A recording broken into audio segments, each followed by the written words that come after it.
এই সবগুলো যেন আল্লাহ আমরা পান করতে পারি। আরো জোরে পড়েন আমিন। জান্নাত এমন জায়গা, যে জায়গায় শুধু শান্তি আর শান্তি। জান্নাতে অশান্তি আছে? মারামারি, কাটাকাটি, কিলাকিলি, হরতাল, টেনশন, ব্যারাম আছে কি? আরাম। জান্নাতে আছে কি? নাই কি? ব্যারাম।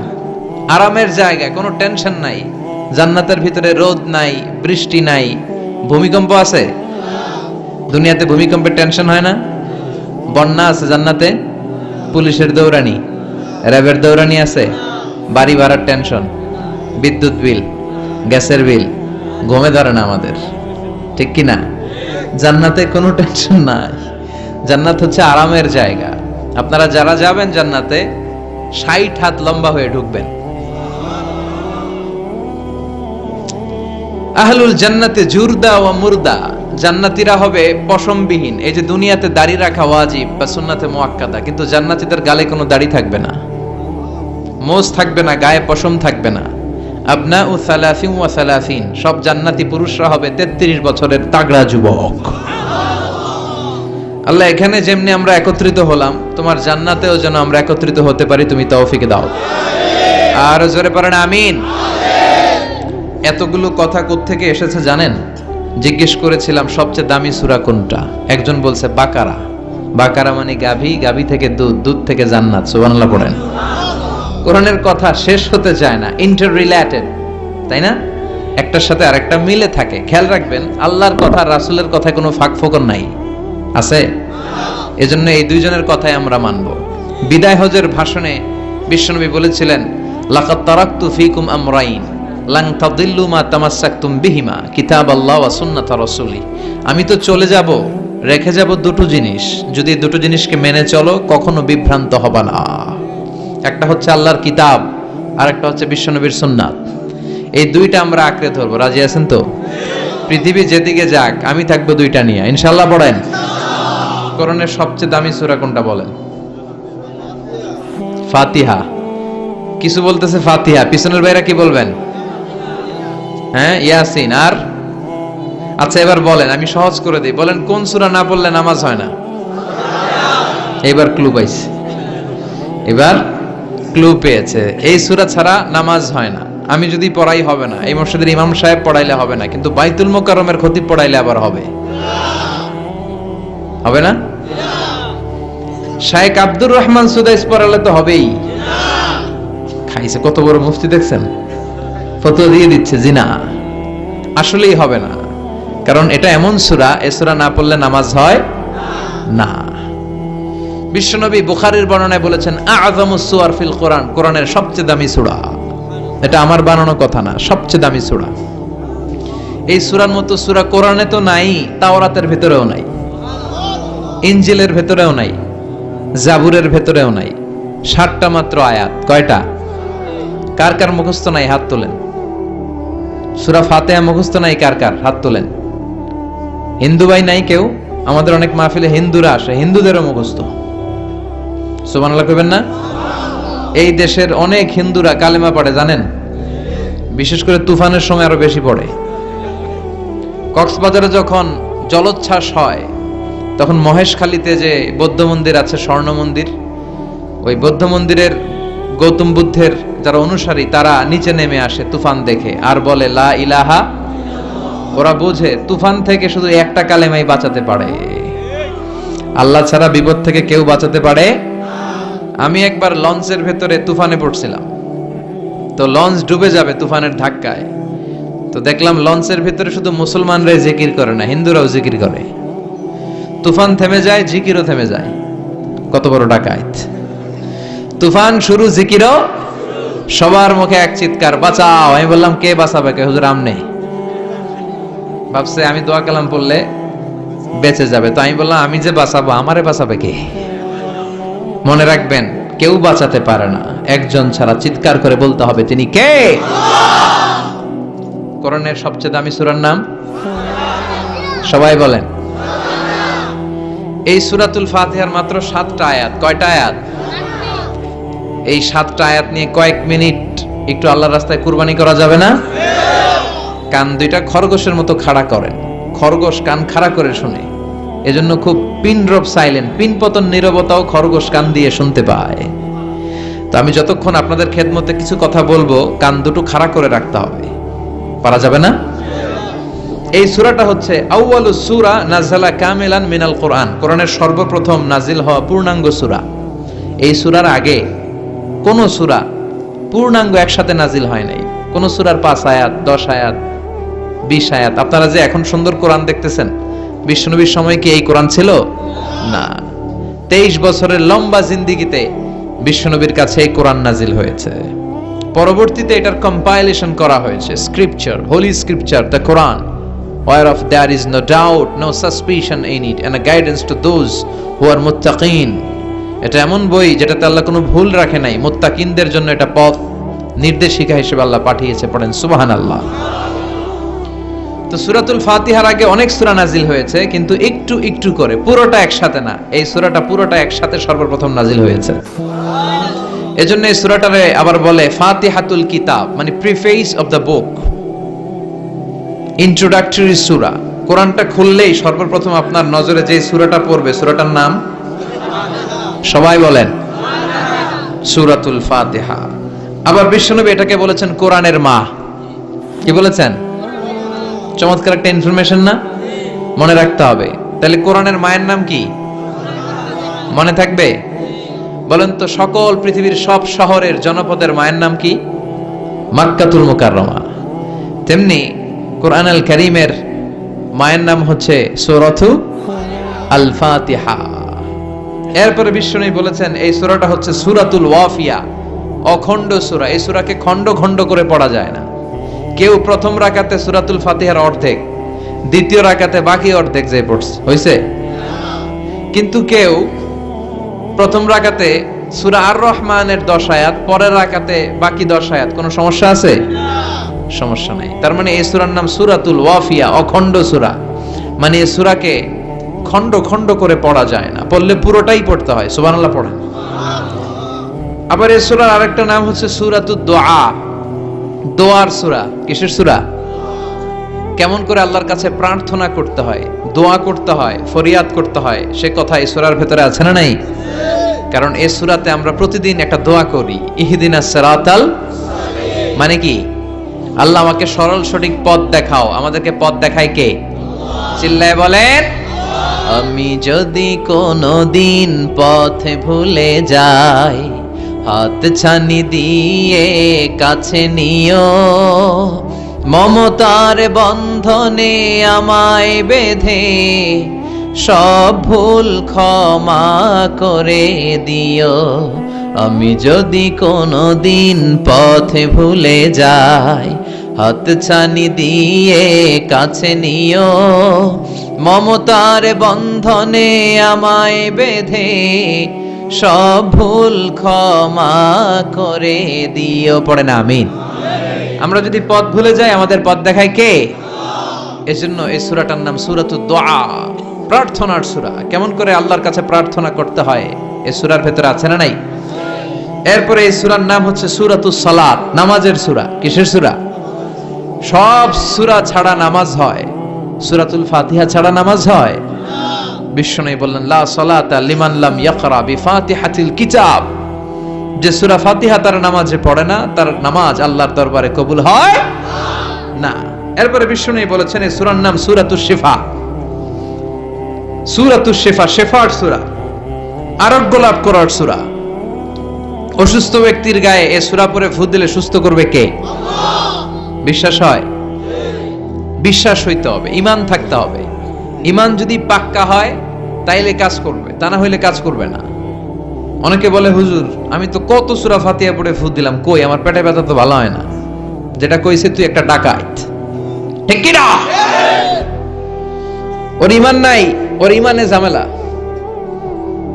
ফু দেওয়ার মধ্যে বেশ কম আছে না নাই? কিছু লোক আছে সারাদিন ফু দিলে মোমবাতি নিবে না, আর কিছু লোক আছে ফু দিলে পানিতে আগুন ধরে যায়, আছে না নাই? বিশ্বনবীর ফুতে বরকত বেশি না কম? সাহাবারা বলল ইয়া রাসূলুল্লাহ সাল্লাল্লাহু আলাইহি ওয়াসাল্লাম, আমাদের কুয়ার ভেতরে পানি নাই, পানির লেয়ার অনেক নিচে নেমে গিয়েছে, পানি উঠাতে পারি না গো নবী। আপনি দোয়া করে দেন। বিশ্বনবী এসে অজু করলেন, অজুর কিছু পানি মুখে নিয়ে কুলি করে ওই কুলির পানি কুয়াতে ছেড়ে দিলেন। ছেড়ে দেয়া মাত্রই পাম্প মেশিন দিয়ে পানি উঠালে যেমনি লাফিয়ে লাফিয়ে পানি ওঠে, মুহূর্তের মধ্যে নিচের লেয়ারের কুয়ার পানি লাফিয়ে লাফিয়ে উপরে উঠতে শুরু করেছে। আরেক সাহাবী বললেন, ইয়া রাসূলুল্লাহ, ইয়া হাবিবাল্লাহ, আমাদের কুয়ার পানি বড্ড লবণাক্ত, লবণাক্ত পানি আমরা পান করতে পারি না, আপনি এসে দোয়া করে দেন যাতে কুয়ার লবণাক্ত পানিটা মিঠা পানি হয়ে যায়। বিশ্বনবী সাহাবীর সাথে গেলেন, ওযু করলেন, কুলির পানি কুয়াতে ছাড়লেন। 1000 বছরের লবণাক্ত কুয়ার পানি মুহূর্তের মধ্যে মিঠা পানি বানিয়ে দিল কে? এই সুন্দর ফুল, সুন্দর ফল, মিঠা নদীর পানি, আল্লাহ তোমার মেহেরবানি। তুমি কতই দিলে রতন, ভাই বেরাদর পুত্র স্বজন, ক্ষুধা পেলে অন্ন যোগাও, মানি চাই না মানি, আল্লাহ তোমার মেহেরবানি। পড়েন, সুন্দর ফুল, মিঠা নদীর পানি, আল্লাহ তোমার মেহেরবানি। সুবহানাল্লাহ পড়েন। বিশ্বনবীর ফুতে বরকত আছে না নাই? কারণ ইমানটা ছিল তাজা। তাজা ইমান থাকলে সব সম্ভব। চিল্লা এখন ঠিক কিনা? যে ইমান প্রয়োজনে জ্বলে ওঠে না, যে ইমান সত্য ন্যায়ের কথা বলে না, যে ইমান প্রয়োজনে জ্বলে ওঠে না, যে ইমান সত্য ন্যায়ের কথা বলে না, যে ইমান বাস্তবে নাই, যে ইমান অন্তরে নাই, মুখে শুধু কথার কলি, কি করে তারে বলো ইমানে বলি? ঠিক কি না? কি করে তারে বলো ইমানে বলি? কি করে তারে বলো ইমানে বলি? যে ইমান দিন কায়েমের আন্দোলনের ধার ধারে না, যে ইমান লেবাসধারী কোরআন হাদিস তাও পড়ে না, যে ইমান খাজার নামে মাজার গড়ে ফুলুস কামায়, আছে না নাই? যে ইমান শিরকিয়াতের আমল করে ভীত না হয়, যে ইমান ইমানে ভুলে নাস্তিকতার মঞ্চে ওঠে, আছে না নাই? যে ইমান বাতিল মতের দোসর হয়ে ফায়দা লুটে, যে ইমান শুধুই কেবল খায় দায় আনন্দ করে, যে ইমান দেখে না যে আরাকানে ভাইরা মরে, যে ইমান বাস্তবে নাই, যে ইমান অন্তরে নাই, মুখে শুধু কথার কলি, কি করে তারে বলো ইমানে বলি? কি করে তারে বলো ইমানে বলি? কি করে তারে বলো ইমানে বলি? চিৎকার করে বলেন ঠিক কিনা? তার মানে ইমানে ইমানে পার্থক্য আছে না নাই? আমরা পাক্কা ইমানদার হতে চাই, আমরা পরিপূর্ণ মুমিন হতে চাই। যে ইমান ছিল আবু বকরের অন্তরে, যে ইমান ছিল ওমরে ফারুকের অন্তরে, আল্লাহ তুমি কবুল করো। তাহলে এই সূরা এমন সূরা যে সূরা পরে ফু দিলে অসুস্থরে সুস্থ করে দেয় কে? বিশ্বাস হয়? ইমান আছে তো? গন্ডগোল নাই তো? ফু দিলে সুস্থ হয়ে যাবে। সূরাতুশ শিফা। নিজেই নিজেকে রুকিয়া করবেন, তাবিজ ঝুলাবেন না। তাবিজ ঝুলাতে বিশ্বনবী নিষেধ করেছেন। যে তাবিজ ঝুলায় আল্লাহ তাআলা ওই তাবিজের উপর তাকে ন্যস্ত করে দেয় আর বলে আমার রহমত তোর থেকে তুলে নিলাম, দেখি তোরে কে বাঁচায়। এজন্য আজ থেকে তাবিজ যা আছে ছিঁড়ে ফেলবেন। তবে কিছু কিছু স্কলাররা বলেছে ছোট বাচ্চা যারা নিজেরা এখনো আয়াতুল কুরসি পড়ে সূরা ফাতিহা পড়ে নিজেদেরকে ফু দিতে পারে না, মা বাবা কতক্ষণ ফু দিবে? 2 বছরের বাচ্চা, 1 বছরের বাচ্চা, মা বাবা যখন ফু দেয় জিন পড়ি এসে ডিস্টার্ব করে না। মা যখন রান্নাঘরে যায় ছোট বাচ্চাটারা এসে ডিস্টার্ব করে, আছে না নাই? তো এই ছোট বাচ্চা নিজে সূরা ফাতিহা পড়ে ফু দেওয়ার আগ পর্যন্ত, নিজে আয়াতুল কুরসি শিখে নিজেকে ঝাড়ফুঁক শিখার আগ পর্যন্ত ওই বাচ্চাদেরকে ফর দ্য সার্টেন পিরিয়ড, ক্ষণিক সময়ের জন্য তাবিজ দেয়া যাবে। অনেক মূর্খরা এগুলো বুঝতে চায় না। আমার এক আলোচনা নিয়ে অনেক জায়গায় তোলপাড় যে আজহারী সাহেব তাবিজের পক্ষে কথা বলেছে, ছোট বাচ্চাদের তাবিজের কথা বলেছে, কই পেয়েছে দলিল? ওরা পড়ে নাই। জান্নেওয়ালার উপরও জান্নেওয়ালা আছে, খেয়াল রাখতে হবে। আবু নওয়াসের কবিতা, ওয়া কুল্লি মান ইয়াদঈ ফিল ইলমি ফালসাফাতান হাবাসতা শাইআন ওয়া গাবাত আনকা আশিয়াউ। তোমার সামনে কেউ যদি দাঁড়িয়ে বলে আমি সব জানি, তুমি বৃদ্ধাঙ্গুলি দেখিয়ে বলো তুমি কিচ্ছু জানো না, তোমার জানার অনেক বাকি। জান্নেওয়ালার উপরও জান্নেওয়ালা আছে। এজন্য স্কলাররা ছোট বাচ্চা যারা নিজেরা রুকিয়া করতে পারে না, মা বাবা রুকিয়া করে ফু দিলে ভালো, মা বাবা চলে গেলে ভূত পেত নিয়ে এসে আসর করে, আছে না নাই? ওই বাচ্চার সিকিউরিটির জন্য কোরআনের আয়াত দিয়ে তাবিজ দেয়া যাবে। কিন্তু ওই বাচ্চা যখন নিজে সূরা ফাতিহা শিখে যাবে, নিজে যখন আয়াতুল কুরসি শিখে যাবে, তখন ওই তাবিজ ছিঁড়ে ফেলতে হবে। কথা বুঝতে পেরেছেন? আল্লাহ সহিহ সমঝ দান করো। তো তাবিজ যারা পড়েন ছিঁড়ে ফেলবেন আজকে, রাজি আছেন তো? ছিঁড়ে কি করবেন? সূরা ফাতিহা পড়বেন, পড়ে ঝাড়ফুঁক চলবে আজকে থেকে। ঝাড়ফুঁক করা সুন্নাহ। আর তাবিজ দেয়া হচ্ছে বিদআহ, যেটা বিশ্বনবী শেখায় নাই, সাহাবারা শিখায় নাই, ওইটাতে আমরা যাব না। ঝাড়ফুঁক করবেন। আয়াতুল কুরসি পড়লে জিনভূত আসতে পারে? কথা বলেন। সূরা ফাতিহা পড়লে আর অসুস্থতা থাকতে পারে? বিশ্বনবীর সাহাবারা একবার সফরে বেরোলেন, সফরে বেরিয়ে হঠাৎ দেখলেন মরুভূমির মাঝখানে কিছু লোক জটলা পাকিয়ে রেখেছে, একটা লোক শুয়ে আছে। আবু সাঈদ আল খুদরি ছিলেন ওই সফরের লিডার। বললেন কি হয়েছে? তারা বলল আমাদের নেতাকে সাপে কামড় দিয়েছে, আরেক বর্ণনায় বিচ্ছু কামড় দিয়েছে, বিষের ব্যথায় আমাদের নেতা মারা যাবে। তারা নানা ধরনের বৈদ্যরাজ কবিরাজদেরকে এনে মন্ত্র পড়াচ্ছিল, সবাই মন্ত্র পড়ছিল, ছু মন্তর ছু কালিকুত্তার। ছোট বাচ্চারা পড়ে, বুঝানোর জন্য বললাম, তারা হয়তো অন্য কিছু পড়ছিল। তো এই যে এগুলো পড়ে ফু দিলে কি ভালো হয়? কথা কন, আরো রোগ বাড়ে, ঠিক কিনা? বাচ্চার হাতে 2টা, গলায় 3টা, কোমরে 4টা, এগুলোর ওজনেই তো বাচ্চা অসুস্থ হয়ে যাবে। কথা বুঝতে পেরেছেন? আবার কোমরে লাগায়, এটারে কি বলে? কাইতন। কি কয়? তাগা। চাচাই বলতেছে তাগা। তাগা টাগা লাগাবেন না। সূরা ফাতিহা পড়ে আজকে থেকে ফু দিতে হবে। আমার মাইকের আওয়াজ নিশ্চয়ই শহরের অনেক দূর যাচ্ছে, মায়েরা বোনেরা শুনে রাখবেন, অসুস্থ আপনি সূরা ফাতিহা পড়ে ফু দেন। বিশ্বনবী রাতের বেলায় বিছানায় যাওয়ার আগে সকাল সন্ধ্যা 3 কুল পড়ে হাতে ফু দিতেন, এরকম 2 হাতটা একসাথে করে এখানে ফু দিয়ে মাথা থেকে শুরু করে মেসেজ করতেন পা পর্যন্ত, দেহের যতটুকু জায়গায় যায়। সূরাতুল ইখলাস, সূরাতুল ফালাক, সূরাতুন নাস, এই 3টা সূরাকে একসাথে বলে কুল আস-সালাসা, মানে 3 কুল। কি বলে?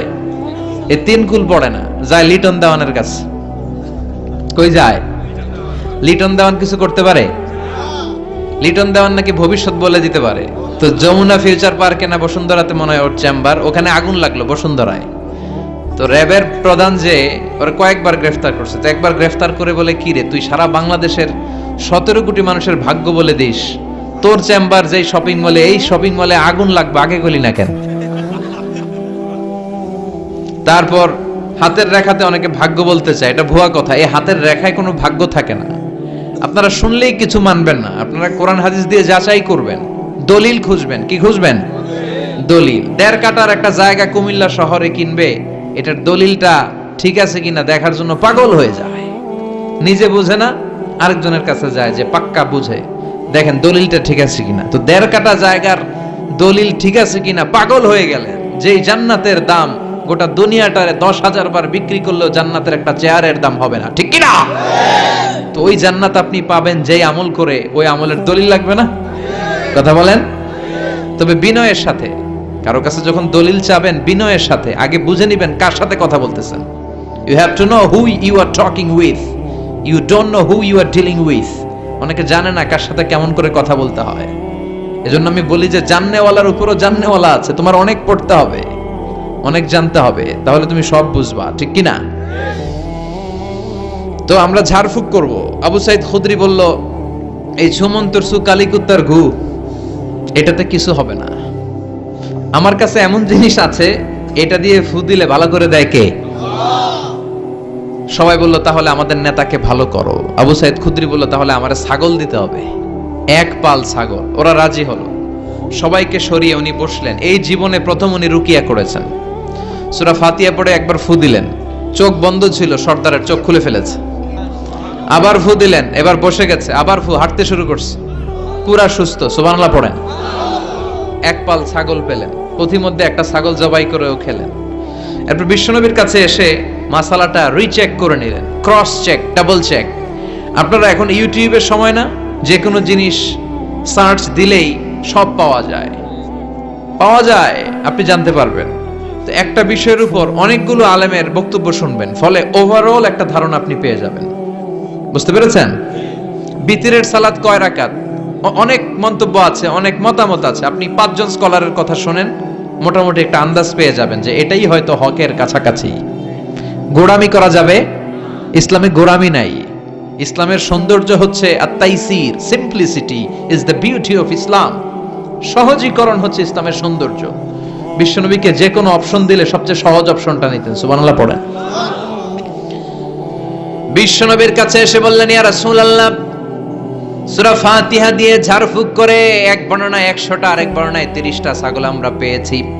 পথিমধ্যে একটা ছাগল জবাই করে আমরা খেয়েছি। এই যে কোরআন দিয়ে ফু দিয়ে আমরা ছাগল আনলাম, খাইলাম, এই ছাগল নেয়াটা জায়েজ হয়েছে কিনা বলেন। মাসালা ক্রস চেক করতে আসছে, ডাবল চেক, দেখে বিশ্বনবী কি বলে। বিশ্বনবী বলেন জায়েজ হয়েছে মানে কোরআনের দাম বাড়ায় দিয়ে আসছিস বেটা। আল্লাহু আকবার। কোরআনের দাম তোমরা বাড়িয়ে দিয়ে এসেছো। 30টা বা 100টা ছাগল যাই পাইছো তোমরা, ভাগ বটোয়ারার পরে 2-1টা থাকলে আমারও দিও। তো এটাকে বলে সূরাতুশ শিফা। কোরআনের ভেতরে শিফা দিয়েছে কে? ওয়ানুনাজ্জিলু মিনাল কুরআনি মা হুয়া শিফাউন ওয়া রাহমাতুল লিল মুমিনিন ওয়ালা ইয়াজিদুল যালিমিনা ইল্লা খাসারা। এই কোরআনের মধ্যে আমি শিফা দিয়েছি, রহমত দিয়েছি, বরকত দিয়েছি। মুমিনদের জন্য কোরআনকে শিফা বানিয়েছে কে? সূরাতুশ শিফা মনে থাকবে? এই যে পীর সাহেব হুজুরের কাছে যে আসেন ফু দেওয়ার জন্য, যে হুজুর ফু দেন, হুজুর কি পড়ে ফু দেয় জানেন? আজকে গোমর ফাঁস করে দিয়ে যায় হুজুরের, সূরাতুল ফাতিহা পড়ে ফু দেয়। হুজুরের কাছেও আইসেন, আপনারাও ফু দিয়েন, নিজেরাও দিবেন। সবসময় যে হুজুরের কাছ থেকে নিতে হবে তা না, আব্বা আম্মার কাছ থেকে নিবেন। আব্বার কাছ থেকে নিলে এটা সবচেয়ে দামি ফু, ঠিক কিনা? 2 গ্লাসে পানি, উনি কিন্তু আমার আব্বা, জানেন? এজন্য আব্বা আম্মার কাছ থেকে দোয়া চাইতে হবে। 2 গ্লাসে পানি। পৃথিবীর সবগুলা পীর সাহেবরে বললাম, হুজুর এই গ্লাসে একটু ফু দেন। হুজুর আমার ফু দিয়ে দিল। আমার আব্বা, উনি আরেক গ্লাসের পানির মধ্যে ফু দিয়ে দিল। মুহূর্তের মধ্যে আমার আব্বার ফুটা কাজে লেগে যাবে। গোটা পৃথিবীর পীর সাহেব একদিকে, বাবা মার দোয়া আর ফু আরেকদিকে, ঠিক কি না? তো এই জন্য সূরাতুল ফাতিহার এক নাম হচ্ছে সূরাতুশ শিফা। কি নাম? সূরাতুশ শিফা। আবার এই সূরার আরেক নাম হচ্ছে সাবউল মাসানি, নিত্য পাঠনীয় সপ্তবাক্য। নিত্য পাঠনীয় সপ্তবাক্য, যেই সূরাটা প্রতিদিন পড়া হয়। রব্বুল আলামিন বলেন, ওয়ালাকাদ আতাইনাকা সাবআম মিনাল মাসানি ওয়াল কুরআনাল আযীম।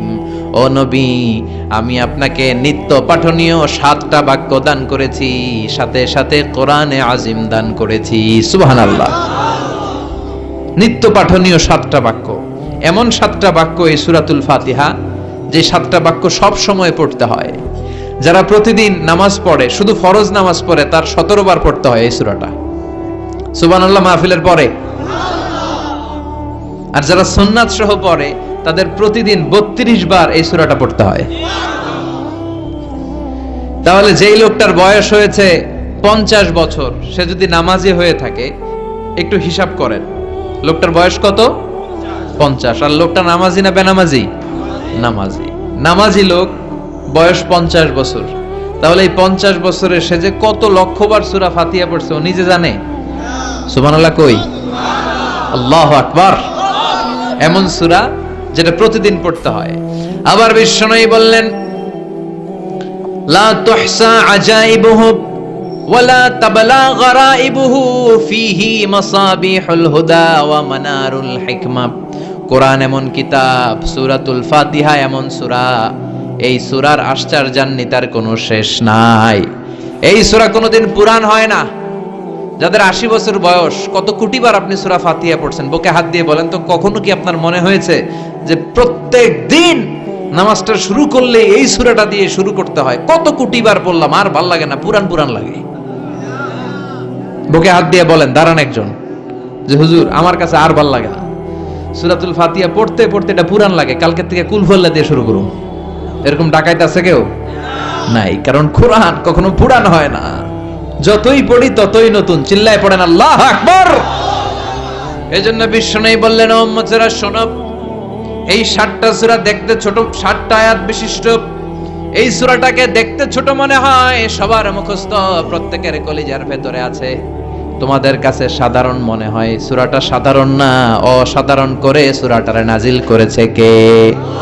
পড়েন সবাই, আউযু বিল্লাহি মিনাশ শাইতানির রাজীম, বিসমিল্লাহির রহমানির রহিম, আলহামদুলিল্লাহি রাব্বিল আলামিন, আর রহমানির রহিম, মালিকি ইয়াউমিদ্দিন, ইয়াকা না'বুদু ওয়া ইয়াকা নাস্তাঈন, ইহদিনাস সিরাতাল মুস্তাকিম, সিরাতাল্লাযীনা আন'আমতা আলাইহিম, গায়রিল মাগদুবি আলাইহিম ওয়ালাদ-দাল্লিন। চিল্লায় পড়েন আমিন।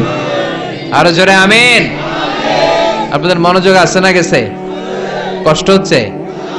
কি বলেন? আমার তো কষ্ট হচ্ছে। রাত বাজে 12টা বাস, এখনো আপনাদের ধৈর্যচ্যুতি হয় নাই। কফি খেয়ে আসছেন বোধহয়। কি কফি খাইছেন বলেন? নেসক্যাফে, এসপ্রেসো, মোকা, লাটে, ওল্ড টাউন কফি, স্টারবাকস, এগুলো খেয়ে আসছেন? কষ্ট হচ্ছে না তো? 7টা আয়াত বিশিষ্ট সূরা, রব্বুল আলামিন এই সূরাটাকে ওয়েলকামিং লেটার করে পাঠিয়েছেন। আল্লাহু আকবার। ওয়েলকামিং লেটার, অভিনন্দন পত্র। মন্ত্রী যদি আসে আমাদের প্রোগ্রামে, মাঝে মাঝে মন্ত্রী, MP, member of the parliament, ওনারা আসে না?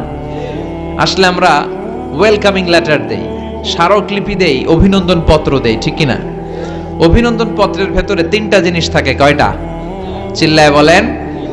প্রথমে থাকে প্রশংসা, মন্ত্রীর প্রশংসা, এরপর থাকে পরিচয়, এরপর থাকে দাবি দেওয়া। 3টা পার্ট থাকে একটা ওয়েলকামিং লেটারে। কয়টা পার্ট? প্রথমে থাকে প্রশংসা, মন্ত্রীর প্রশংসা করি যে আপনি 1000 বছরের শ্রেষ্ঠ সন্তান, আপনার চেয়ে ভালো মানুষ এই এলাকায় নাই, আপনার চরিত্র ফুলের চেয়েও পবিত্র। এগুলো আমরা বলি, প্রশংসা করতে হয়, ঠিক কিনা? দ্বিতীয় পর্যায়ে থাকে ওয়েলকামিং লেটারের ভেতরে নিজেদের পরিচয়, আপনারা কারা। তারপর আমরা পরিচয় দিই যে আমরা এই মসজিদের গভর্নিং বোর্ডের মেম্বার্স, আমরা এই মসজিদের লোক, আমরা এই হাই স্কুলের সদস্য, আমাদের একটা একাডেমিক ভবন লাগবে, আমাদের মসজিদের 3 তলার কাজ ধরেছি, ওইটা লাগবে, ওইটা লাগবে। এগুলো আমরা পরে বলি, আমরা নিজেদের পরিচয় দেই। প্রশংসার পরে আমরা পরিচয়, যে আমরা এই মাহফিলের ইন্তেজামিয়া কমিটি, আমরা এই স্কুলের গভর্নিং বোর্ডের সদস্য, নিজেদের পরিচয় দেই। প্রশংসাও করলাম, পরিচয়ও দিলাম। এরপরে আছে কি? দাবি দেওয়া। আমাদের দাবি মানতে হবে, নইলে গদি ছাড়তে হবে। এরপরে আমরা দাবি দাওয়াতে যাই। তো সূরাতুল ফাতিহাটাকে আল্লাহ তাআলা এরকম একটা ওয়েলকামিং লেটারের মতো করে পাঠালেন। আল্লাহ বুঝাতে চাইলেন প্রতিদিন পড়বি তো, এজন্য 3 ভাগ করে দিলাম। সুবহানাল্লাহ। প্রথম 3টি আয়াতে আমি রব্বুল আলামিনের প্রশংসা তোরা করবি। চতুর্থ আয়াতে তোরা তোদের নিজেদের পরিচয় আমার কাছে পেশ করবি। এরপরে শেষ 3টা আয়াতে তোদের দাবি দাওয়া বিনয়ের সাথে আমার কাছে পেশ করবি। প্রথম 3 আয়াতের প্রশংসা কার?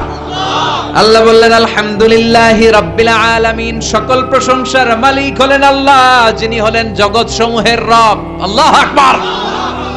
হামদুন মানে প্রশংসা। হামদুন মানে কি? প্রশংসা কার? কম কম না বেশি বেশি?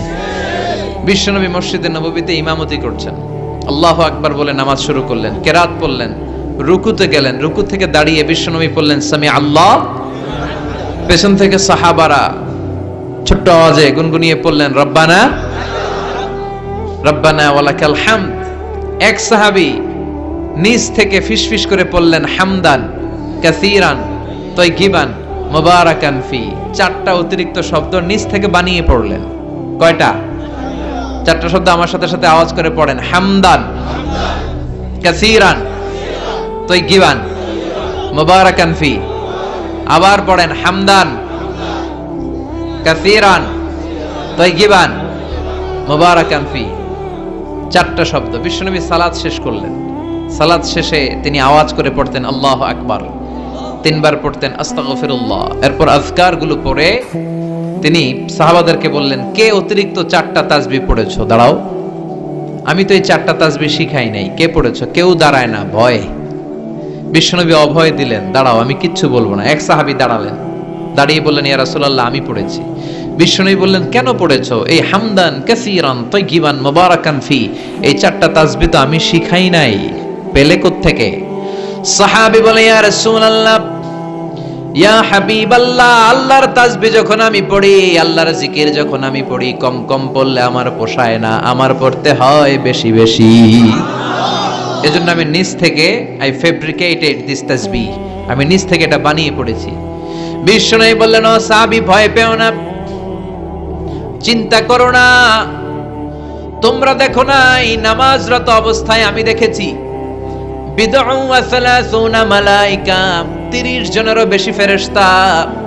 তোমার এই অতিরিক্ত চারটা যে তাসবির সওয়াব হয়েছে, এই চারটা তাসবির সওয়াবটা 30 জনেরও বেশি ফেরেশতা। কে কার আগে এই সওয়াবটা আল্লাহর আরশে পৌঁছে দিবে, এ নিয়ে ফেরেশতাদের মধ্যে আকাশে প্রতিযোগিতা চলছিল।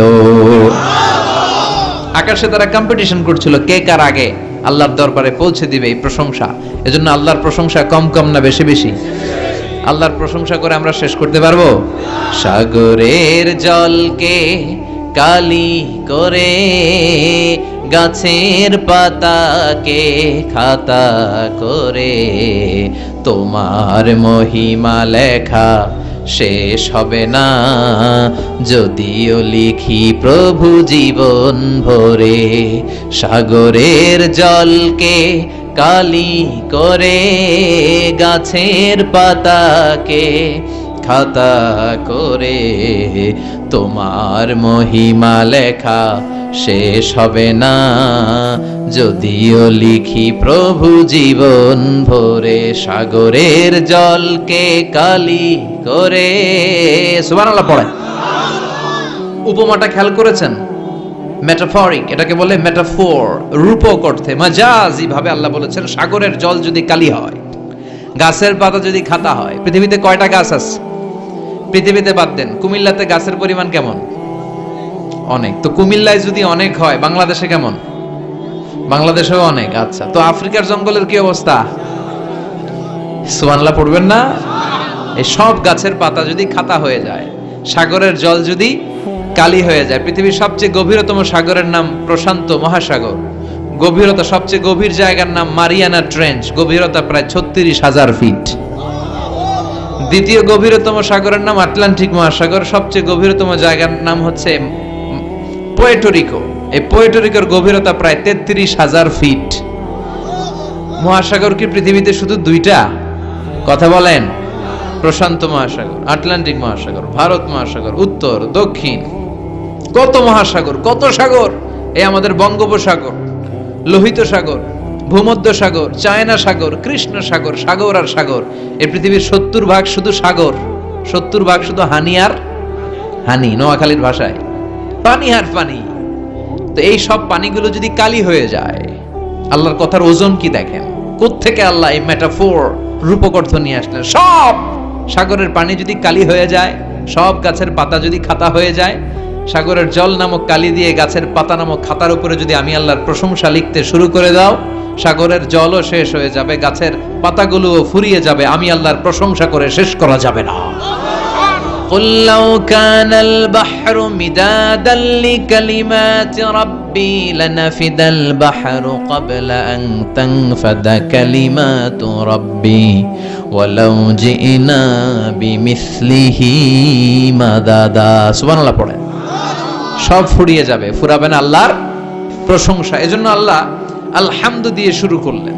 সকল প্রশংসা, হামদুন মানে প্রশংসা, আর এর সাথে আলিফ আর লাম যখন অ্যাটাচ করে দেয়া হলো তখন প্রশংসার যত ধরন হতে পারে, যত আকসাম হতে পারে, যত প্যাটার্ন আর ডিজাইন হতে পারে, সব প্রশংসার একচ্ছত্র অধিপতি একজন। চিল্লায় বলেন তিনি কে? এই পৃথিবীতে আল্লাহর সবচেয়ে বেশি প্রশংসা করেছেন বিশ্বনবী মুহাম্মদ সাল্লাল্লাহু, আবার নিজেও প্রশংসিত। ওনার এক নাম আহমদ মানে যিনি সবচেয়ে প্রশংসা করে, আবার মুহাম্মদ মানে নিজেও প্রশংসিত। জান্নাতীদেরকে নিয়ে বিশ্বনবী যখন কিয়ামতের দিন বিচার শেষে জান্নাতের দরজায় যে কড়া নাড়বে, ওই দিন বিশ্বনবীর হাতে একটা পতাকা থাকবে, ওই পতাকার মধ্যে ওই শব্দটা লেখা, সূরাতুল ফাতিহার প্রথম শব্দ যেটা। সূরাতুল ফাতিহার প্রথম শব্দ কি? আলহামদু। বিশ্বনবীর হাতের পতাকায় ওইটা লেখা থাকবে, লিওয়াউল হামদ, প্রশংসার পতাকা। সুবহানাল্লাহ পড়বেন না? তার মানে আমরা এই সিদ্ধান্তে উপনীত হলাম যে সব সময় প্রশংসা করতে হবে একজনের। তিনি কে? আল্লাহ বললেন আলহামদু, আলহামদু লিল্লাহ, সব প্রশংসার মালিক হলেন আল্লাহ। কি সুন্দর নাম তার, কি মজার নাম। আলিফ লাম লাম হা, আলিফ লাম, সবাই বলেন আলিফ লাম লাম হা, আওয়াজ করে আলিফ লাম লাম হা। এটা কার নাম? আল্লাহর নামটা জপতে কেমন লাগে? হৃদয় থেকে এই গভীর রাতে আল্লাহর একটা ডাক দেন তো, বলেন আল্লাহ। প্রাণটা জুড়িয়ে আবারও আল্লাহর ডাকেন, বলেন ইয়া আল্লাহ। নামটা মজা লাগে না? আল্লাহ বলেন হুয়াল আউয়াল ওয়াল আখির ওয়াল যাহির ওয়াল বাতিন, তিনি প্রথম, তিনি শেষ, তিনি প্রকাশ্য, তিনি গোপন। সুবহানাল্লাহ। তার মানে প্রথমে কে, শেষে কে? প্রথমে আল্লাহ আল্লাহ, শেষেও আল্লাহ আল্লাহ, আকাশে আল্লাহ আল্লাহ, জমিনে আল্লাহ আল্লাহ। সবাই পড়েন, প্রথমে আল্লাহ আল্লাহ, শেষেও আল্লাহ আল্লাহ, আকাশে আল্লাহ আল্লাহ, জমিনে আল্লাহ আল্লাহ। নিখিল জাহান গায়ে গুণগান তার নামে গায়, আমরাও গাহি তাআলা হামদে বারি তাআলা, হামদে বারি তাআলা, হামদে বারি তাআলা। সুবহানাল্লাহ পড়েন। আলহামদুলিল্লাহ, সকল প্রশংসার মালিক কে? আল্লাহ বললেন সকল প্রশংসার মালিক হলাম আমি, আর আমি হলাম রব্বিল আলামিন, জগৎ সমূহের রব। আল্লাহর আরেক নাম হলো রব। আল্লাহর আরেক নাম কি? কবরের প্রথম প্রশ্ন কি? আমার রব, তোমার রব কে? আমাদের উত্তর কি? আমরা বলবো আল্লাহ আমারে রব, আল্লাহ আমারে রব, দমে দমে তনু মনে তারি অনুভব। আল্লাহ আমারে রব, তোমার দুনিয়াতে আমি যেদিকে তাকাই, অথই নিয়ামতে ডুবে আছি সবাই। পাখ পাখালির গানে শুনি তাসবিহ কলরব, তাসবিহ কলরব। আল্লাহ আমারে রব, ওনার নাম হচ্ছে রব। নাম কি? এজন্য আমরা যখন দোয়া করি, দোয়ার শুরুতে কোন শব্দ থাকে? রব। রব্বানা যালামনা আনফুসানা ওয়া ইল্লাম তাগফির লানা ওয়া তারহামনা লানাকুনান্না মিনাল খাসিরিন। রব্বানা আতিনা ফিদ দুনিয়া হাসানাতাও ওয়া ফিল আখিরাতি হাসানাতাও ওয়া কিনা আযাবান নার। মুসা আলাইহিস সালামের জিহ্বা দিয়ে কথা বের হয় না, উনি দোয়া করলেন রব্বিশ রাহলি সাদরি ওয়া ইয়াসসিরলি। তার মানে সব দোয়ার শুরুতে কার নাম? আবার যখন আমরা রুকুতে যাই আমরা পড়ি সুবহানা রাব্বিয়াল, আবার যখন আমরা সিজদায় ঢলে পড়ি আমরা পড়ি সুবহানা রাব্বিয়াল আ'লা। চিল্লায় কোন ঠিক কিনা? রব মানে হচ্ছে সাস্টেইনার, বিধানদাতা, রিজিক দাতা, পালন কর্তা। আল্লাহর একটা নাম হচ্ছে রব। আমাদের রব কে? আল্লাহ। রব কারে বলে একটু সহজে আজকে বুঝিয়ে দিয়ে যায়। রব হচ্ছে যার যখন যেটা যতটুকু দরকার তাকে তখন সেটা ততটুকু যিনি চাওয়ার আগেই দিয়ে দেয়, তার নাম রব। বুঝতে পেরেছেন? সহজ হয়েছে না কথাটা? যার যখন যেটা যতটুকু দরকার তাকে তখন সেটা ঠিক ততটুকু যিনি ফরিয়াদ করার আগেই পৌঁছে দেয় তার নাম রব। আমাদের যখন যেটা লাগে ব্যবস্থা করে কে? মায়ের পেটে 8 মাস ছিলাম, 9 মাস ছিলাম, 10 মাস ছিলাম। এই 8 মাস 9 মাস আমারে খাবার দিল কে? পানি দিল কে? অক্সিজেন দিল কে? চাইছিলেন মায়ের পেটে? চাইছিলেন না আল্লাহর কাছে যে আল্লাহ ঠিক মতো দিও, টাইমলি খাবার পাঠায় দিও? চাইছিলেন? চাওয়ার আগে যার যা লাগে কে দেয়? তাকে বলে রব। আবার মায়ের পেট থেকে দুনিয়ায় আসলেন, আমার মায়ের জরায়ুর সাথে আমার নাড়ের একটা কানেকশন, একটা লাইন, ওই লাইন দিয়ে আল্লাহ 9 মাস যাবত আমারে পানি দিলেন, খাবার দিলেন, অক্সিজেন দিলেন। সঙ্গত কারণেই দুনিয়াতে আসলে দুনিয়ার মানুষ ওই লাইনটা কেটে দেয় নাকি রেখে দেয়? কেটে দেয়। কেটে দিলে বাচ্চা প্রথম চিৎকারটা দেয়, মানব শিশু প্রথম চিৎকার হাঁকে পৃথিবীতে, ওয়া ওয়া। আমরা শুনি ওয়া, আসলে আল্লাহরে ডাক দেয়। আল্লাহরে ডেকে বলে, মাবুদ, খাবারের, অক্সিজেনের আর পানির একটা মাত্র লাইন ছিল, চিল্লায় বলেন কয়টা? দেখো দুনিয়ার মানুষ কত নিষ্ঠুর। আসার সাথে সাথেই কারোর সাথে আমার শত্রুতা নাই, জমি নিয়ে মারামারি নাই, কিলাকিলি নাই, একটা মাত্র খাবারের লাইন দিয়ে 10 মাস বেঁচেছিলাম। মানুষগুলো নিষ্ঠুর, খাবারের একটা লাইন কেটে দিল, এখন খাবো কি? আল্লাহ বলেন, গোলাম, যে আল্লাহ 10 মাস ধরে মায়ের পেটে খাওয়ালাম, ওই আল্লাহ এখনো আছি না নাই? একটা লাইন ছিল মায়ের নাড়ের ভেতরে, খাবারের একটা লাইন। চিন্তা নাই, কষ্ট নাই, দুঃখ নাই। একটা খাবারের লাইনের বদলে আজ থেকে তোর মায়ের বুকের ভেতরে খাবারের 2টা লাইনের ব্যবস্থা করে দিলাম। চাইছিলেন যে আল্লাহ আসার সাথেই তো আমার লাইন কেটে দিবে, খানা কিন্তু রেডি রেখেন আল্লাহ? চাইছিলেন না সবাই? চাওয়ার আগেই যার যা লাগে যিনি দিয়ে দেয় তার নাম। তাফসীর বুঝতে পারছেন? এরপরে মায়ের দুধ খেতে লাগলাম। মায়েরা গভীর রাত মাইকের সাউন্ড যাদের কানে যায়, বুকের দুধ খাওয়াবেন ছেলে মেয়েদেরকে। বাচ্চা ডেলিভারি হওয়ার পরেই মায়ের বুকে যে দুধটা, সেটার বলে শাল দুধ। এটা আল্লাহর পক্ষ থেকে বাচ্চার জন্য প্রাকৃতিক টিকা। সুবহানাল্লাহ কইবেন না? আমরা হসপিটালে যে টিকা দেই 5টা 7টা, প্রথম টিকাটা আল্লাহ ফ্রি দিয়ে দিছে। বাচ্চাদের গ্রোথ হবে না যদি না খাওয়ান। খাওয়াবেন, সব মায়েরা খাওয়াবেন। ওয়াল ওয়ালিদাতু ইউরদি'না আওলাদাহুন্না হাওলাইনি কামিলাইন, 2 বছর খাওয়াবেন। যারা বৃদ্ধাশ্রমে থাকতে চান না তারা খাওয়াবেন, আর যারা ডানু খাওয়াবেন তাদের জায়গা হবে কি? ছেলে আমার মস্ত মানুষ, মস্ত অফিসার, মস্ত ফ্ল্যাটে যায় না দেখায় পারে ও পার, নানান রকম জিনিস আর আসবাব দামি দামি, সবচেয়ে কম দামি ছিলাম একমাত্র আমি। ছেলের আবার আমার প্রতি অগাধ সম্ভ্রম, আমার ঠিকানা তাই বৃদ্ধাশ্রম। কি দুঃখের কথা, মা কেঁদে কেঁদে বলে কোনো মা বাবার জন্য বৃদ্ধাশ্রমে থাকা না লাগে, ঠিক কিনা? তো বৃদ্ধাশ্রমে যারা থাকতে চান না তাদেরকে দুধ খাওয়াবেন, দেখবেন এই ছেলেগুলো এরকম ডাকাত হবে না। আল্লাহ তুমি বুঝার তৌফিক দাও।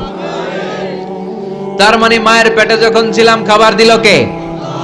দুনিয়াতে আসার পরে বুকের দুধের ব্যবস্থা করলো কে? আচ্ছা, মায়ের বুকের দুধ যখন আমরা খেতাম আমাদের দাঁত ছিল? ছিল না। তার মানে দাঁত দরকার নাই, দেয়ও নাই। বয়স আমার 1 বছর 2 বছর যখন হইতে শুরু করলো, একটু বড় হয়েছে, এখন তো শুধু দুধে চলবে না, এখন মাছ খাইতে হবে, গোশ খাইতে হবে, কুরবানির হাড্ডি চাবাইতে হবে, কথা কন? তো এখন আমার দাঁতের দরকার আছে না নাই? দাঁত যখন দরকার ছিল না দেয় নাই, যখনই দরকার তখনই দিছে কে? আবেদন করছিলেন না অনলাইনে? কথা কন? অনলাইনে আবেদন করছিলাম তো আমরা, জাল্লা বয়স যখন ঠিক এই পর্যায়ে চলে যাবে দাঁত দিও তুমি, দাঁত চাইছিলেন? চাওয়ার আগে যিনি দেয় তার নাম। দেখেন বাংলাদেশে ভাল্লুক, উল্লুক, বাঘ যেগুলো আছে এগুলোর গায়ের পশমগুলো পাতলা। এই বাঘই যেগুলো স্ক্যান্ডিনেভিয়ান কান্ট্রিগুলোতে, সাইবেরিয়াতে আছে, ডেনমার্কে আছে, সাইবেরিয়াতে, তারপর নরওয়েতে, অসলোতে যেই বাঘ ভাল্লুকগুলো আছে ওদের চামড়া ইয়া মোটা, মনে হয় যেন প্রাকৃতিক কম্বল দিয়ে আল্লাহ এই সিংহটারে তৈরি করছে। উট শুধু আরব দেশেই নাই, আরব দেশের উটের চামড়া বড় পাতলা, কিন্তু নরওয়ে আর স্ক্যান্ডিনেভিয়ান ওই বরফের এলাকাতে উট হয়, ওই উটের গায়ের মধ্যে ইয়া লম্বা লম্বা পশম। তার মানে ওখানে প্রচন্ড ঠান্ডা, ওখানে সার্ভাইভ করতে গেলে, বাঁচতে হলে গায়ের মধ্যে মোটা কম্বল লাগবে। চাওয়ার আগেই ওই প্রাণীগুলোরে কম্বল দিয়ে পাঠিয়েছে কে? আবার এই দেশের প্রাণীগুলোর চামড়া যদি মোটা হতো উলের পশম থাকতো আর কম্বলের মতো সেটিং করা থাকতো, এই দেশের বাঘ ভাল্লুক গুলার কষ্ট হতো। তাই এই দেশের বাঘ ভাল্লুক আর ওটের চামড়া পাতলা করেছে কে? সুবহানাল্লাহ কইবেন না? যার যখন যেটা যতটুকু দরকার তাকে তখন সেটা ততটুকু চাওয়ার আগে যিনি দেয় তার নাম। যেখানে যতটুকু লাগে, কুমড়া গাছ লাউ গাছের নিচে কেউ বিশ্রাম নেয়? বিশ্রাম নেই কই? বট গাছের নিচে। সুবহানাল্লাহ কইবেন না? একজন লোক ছোটবেলা গল্প শুনেছি, বট গাছের নিচে শুয়ে শুয়ে আল্লাহর গালি দিচ্ছে। আল্লাহর কেমন বিবেক, ইয়া বড় বট গাছ আর বট ফলগুলা এত ছোট ছোট, আর লাউ গাছ আর কুমড়া গাছের এটা কি খুব মোটা না চিকন? চিকন হয়ে এরকম বেড়ে ওঠে লাউ গাছ। লাউ গাছরে দিল আল্লাহ এত চিকন করে, ফল দিছে এত মোটা। আর এত বিশাল বড় বট গাছ, এটার ফল হলো এত ছোট। তো আল্লাহর গালি দিতে দিতে কোন সময় যে ঘুমাই গেছে নিজেও জানে না। হঠাৎ করে নাকের মধ্যে ছটাং করে বট ফল পড়ছে একটা, লাফ দিয়ে উঠছে, নাক দিয়ে রক্ত বের হওয়া শুরু হয়েছে। রক্ত মুছতে মুছতে মনে মনে ভাবে, আসলেই তো আমি বড় একটা উল্লুক্কা পাঠা। আজকে এই বট গাছের মধ্যে যদি লাউয়ের মতো ফল দিত, কুমড়ার মতো ফল দিত, আমার নাকের উপরে ওই লাউ আর কুমড়া বললে আমি থাকতাম না, আমি বিদায় হয়ে যেতাম, অক্কা পেয়ে যেতাম, ঠিক কিনা? যেখানে যেটা যেভাবে যতটুকু দরকার তার নাম, চিৎকার করে তার নাম। আল্লাহ বললেন আমি হলাম রাব্বিল আলামিন, জগৎ সমূহের রব। আলাম মানে একটা জগৎ, আলামিন মানে অনেক জগৎ, মাল্টি ডাইমেনশনাল ইউনিভার্স। উদ্ভিদ জগতের রব তিনি, প্রাণী জগতের রব তিনি, সাগর জলের অতল গহ্বর জগতের রব তিনি, মহাকাশের জগতের রব তিনি, সৌর জগতের রব তিনি, অদৃশ্য জগতের রব তিনি। চিল্লায় বলেন ঠিক কি না? এজন্য আল্লাহ বললেন আলহামদুলিল্লাহি রাব্বিল আলামিন, যত জগৎ আছে সব জগতের রব আল্লাহর জন্য প্রশংসা। রাজি আছেন? আরো শুনবেন? শেষ করে দেই। আর রহমানির রহিম, তিনি দয়ার সাগর, তিনি দয়ালু, তিনি মায়াবী, তার মায়ার শেষ নাই, তার দয়ার শেষ নাই, তিনি দয়ার সাগর। আল্লাহ তুমি দয়ার সাগর, রহমানুর রহিম, তোমার দয়াই পূর্ণ আমার সারা নিশিদিন। সুবহানাল্লাহ পড়েন। আল্লাহ বলেন রাহমাতি ওয়াসিআত কুল্লা শাই, সব জায়গায় আমার রহমত বিস্তৃত, এমন কোন জায়গা নাই যেই জায়গায় আমি আল্লাহর রহমত নাই। আল্লাহর রহমত ছাড়া পৃথিবীতে কিছু হয় নাকি? এই যে আজকে বসে আছি ওয়াজ শুনতেছি, কার রহমতে? কার দয়ায়? আল্লাহ বললেন এই রহমত দয়ার ভালোবাসারে আমি সৃষ্টি করার পরে 100 টুকরা করলাম। কয় টুকরা? 100 টুকরা করার পরে নিজের মধ্যে আমি 99 টুকরা দয়ার ভালোবাসা রেখে দিলাম। এক টুকরা দয়া মায়া পৃথিবীর সবার মাঝে ঢেলে দিলাম। সাইয়েদনা আদম থেকে শুরু করে up to the day of judgment, কিয়ামত পর্যন্ত সবার মাঝে আল্লাহ রহমতের এক টুকরা দিছে, ছিটে ফোঁটা। হুজুর পাইছে একটু, আমি পাইছি একটু, উনি পাইছে উনি, সবাই মিলে আমরা এক ফোঁটা ভাগে যোগে পাইছি দয়ার ভালোবাসা। সবাই মিলে এক ভাগ ভালোবাসার, আর 99 ভাগ ভালোবাসা কার? ওনার ভালোবাসা বেশি না কম? এক ভাগ ভালোবাসা আমরা পেয়ে পৃথিবীতে ভালোবাসার গানের শেষ নাই, ভালোবাসার মুভির শেষ নাই, ভালোবাসার উপন্যাসের শেষ নাই। আবার আইয়ুব বাচ্চু বলছে সব ভালো তুই একা বাসিস নে, একটু ভালোবাসিতে দিস মোরে। আছে না নাই? কত ভালোবাসা চিন্তা করছেন? এক ভাগ ভালোবাসা আমরা পেয়ে কত ভালোবাসার গান, নাটক, সিনেমা। তো এক ভাগ ভালোবাসার ঠেলা যদি এমন হয়, যার মধ্যে তিনি 99 টুকরা ভালোবাসা রেখে দিয়েছেন, তার ভালোবাসাটা কত? এক টুকরা ভালোবাসার নমুনা হিসেবে আমরা দেখি ছেলের জন্য বাবা জীবন দেয়, আছে না নাই? ছেলেরে অ্যাক্সিডেন্ট থেকে বাঁচাতে যে ছেলেটারে ধাক্কা মেরেছে, গাড়ি এসে বাবারে থেতলে ফেলেছে, বন্যার পানিতে মা ডুবে যায়, ছোট কন্যাটারে বালতির মধ্যে ধরে রেখেছে, পানি খেতে খেতে মা দুনিয়ায় নাই, মেয়েটা মরে নাই, আছে না নাই? এক টুকরা ভালোবাসার ছিটে ফোঁটা তুমি পেয়েছো। তার নমুনা যদি এমন হয়, 99 টুকরা ভালোবাসা নিয়ে যিনি আরশের উপরে আছে, তার দয়া কত? Do you feel that? Do you imagine that? আপনি কি এটা ফিল করেন? আপনাকে ফিল করতে হবে। এজন্য আল্লাহ বলে গোলাম 24/7, 24 ঘন্টা আমার দরজা খোলা। কত পাপ করেছিস, কত অন্যায় করেছিস, কত পর্নোগ্রাফি দেখেছিস, কত হিন্দি সিনেমা দেখেছিস, কত অশ্লীল মেয়েদের নাচ দেখেছিস, রাত্রিবেলা নেকেড ভিডিও দেখেছিস, কত অন্যায় করেছিস। আজও আমার দরজা তোর জন্য খোলা আছে না নাই? চোখের পানি ছাড়, যায় নামাজটা পিছিয়ে দে, 2 রাকাত নামাজ পড়ে আমারে ডাক দে।